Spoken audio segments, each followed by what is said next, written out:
What's up? Real MVPs, Ricky Widmer here for another NBA draft video for the 2021 NBA draft. Remember, as always, if you like what you see here, make sure to hit that subscribe button so you're in tune for all of our draft videos, free agency, and summer league videos. For this video, I am joined by my beautiful co-host, Dave Oster.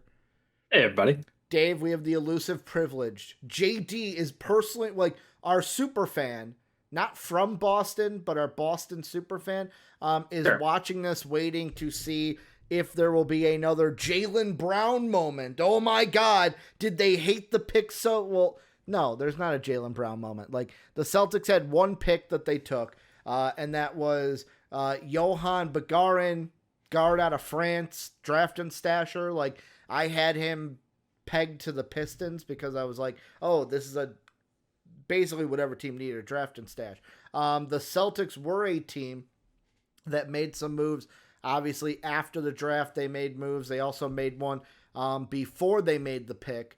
Or no, they didn't. I'm thinking of one they should have made that I'm going to get into that I thought they would make. But just overall with the pick that was made, Dave, nothing special with it, right? It's just a draft and stash because they didn't really need, like, roster spots was a thing with this team to where it's like, we just are going to take a draft and stasher because we want to add people who are veterans. Yeah, I think first off, they've been taking 3 picks a year for the last 4 years because we kept telling them they had to trade out, they had to trade out, they had to trade up. They didn't do either one of them ever. So it was just like, your roster's full of trash right now. You gotta fix up the back end. I have no fault in this one. Like, he's a good prospect. We'll see what it'll be in a couple of years, but like, it's honestly just kind of like dart at the wall. Let's see if 2 years from now he's a good player. He looks like he has what it takes to be an NBA caliber, player. So like, I'm not opposed to it. I'm just kind of waiting to see end result. I don't have a problem with anything they did though. Like, all the moves they've made post that, which we'll talk about in free agency this week, but like, at the moment, no, this is fine. I mean, here's the one thing I will say. I'm glad we waited till, at least we're recording these on Sunday, August 1st.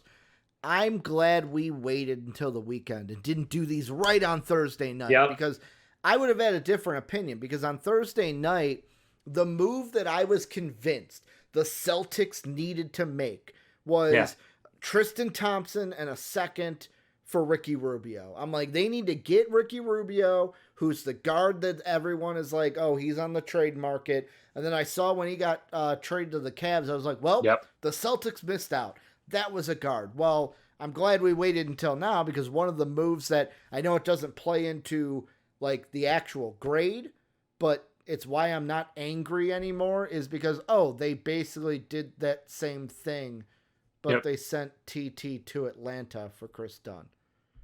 Yeah. Okay. They did what I thought they would do. They just didn't do it on draft night. And I know it's a trade that you were alluding to. Also, you mentioned the Josh Richardson situation on top of that too. That too. So they added, like, they're adding in guys, but like I said, it's like veterans. Also, you mentioned they signed after undrafted Sam Hauser, which is like, okay, two-way. It's not a bad, like, it's a shooter. In case you need him, you got a shooter. It seems like Brad Stevens is very different than Danny Ainge, and it's a little breath of fresh air here that it's like, it's not the same thing that the Celtics have dealt with. Could you have imagined?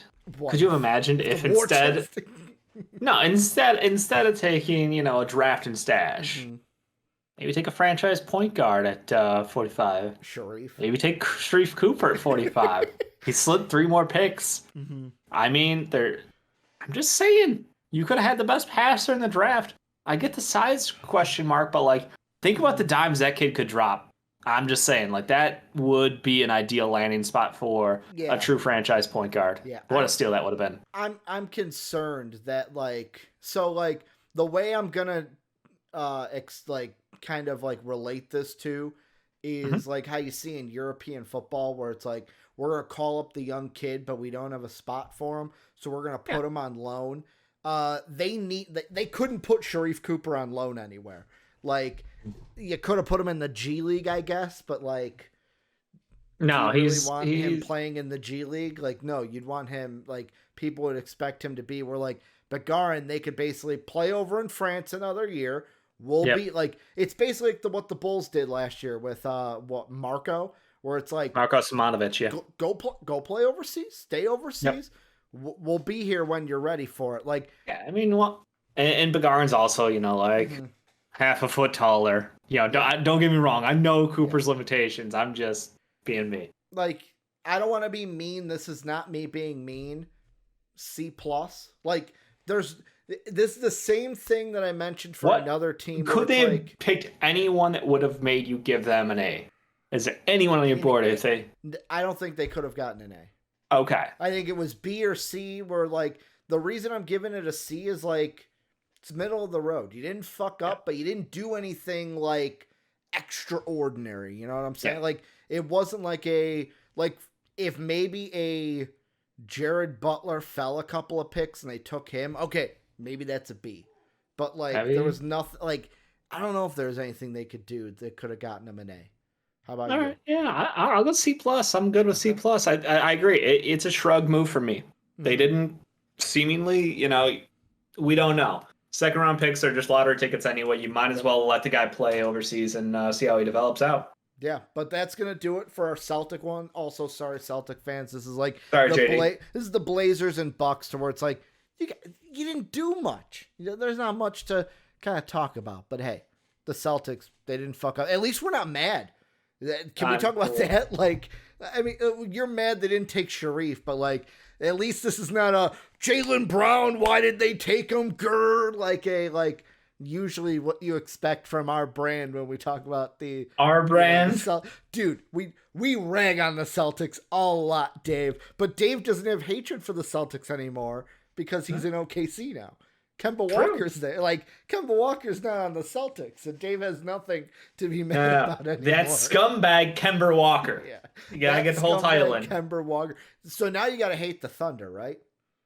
Nah, it's canceled out because of all the young talent on that team. Yeah. Well, and plus he's moving. Dave's like, I gotta wait to see. He won't be there long, and not long enough to hate, But remember, hit that sub button if you want to keep track with everything we're doing for the draft, free agency, and summer league. If you want to support us, patreon.com/MVP vids, or become a channel member today. And if you want to talk MVP, or not MVP, if you want to talk NBA with the MVP community, the greatest community in the universe, click that Discord link down below. We'll be back for some more draft grade videos. And as always, have a good day, everybody.